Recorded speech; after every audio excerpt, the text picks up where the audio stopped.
Hello, my name is Samuel Salas, and my research paper consisted in doing an analysis of the Enron and WorldCom cases. First, I began by introducing the Sarbanes-Oxley Act and the regulations that empower the AICPA, the TSVPA, and the SEC to oversee the accounting profession. It's important for accountants to work with objectivity, independence, integrity, due diligence, and competence so they can do a proper job when doing their financial statements.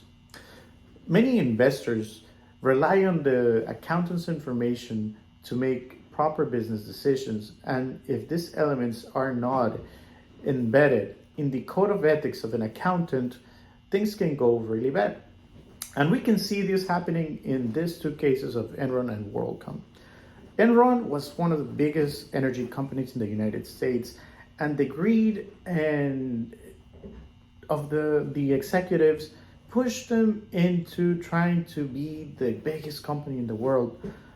It was all great until things went bad.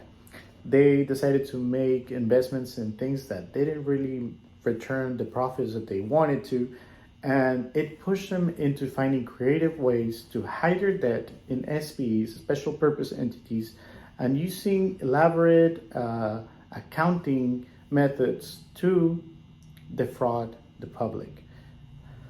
We also see this in the WorldCom case, where the company made decisions that eventually pushed them into lying in the financial statements. For this company, it was not an elaborate accounting scheme.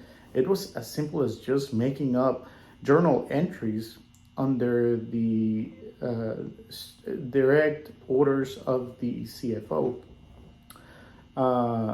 This was very bad and easy for an accountant with integrity and objectivity to find out.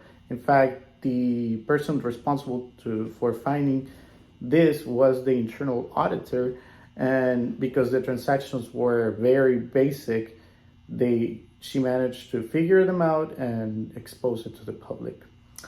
Overall, the conclusion that we come up to is that it's important for accountants to maintain that objectivity, independence, and competence, because if accountants rely on just money, or if they just follow orders without looking into the professional code of ethics, things can go really bad, not just for them, but for the employees of the company, investors of the company, and even the American public.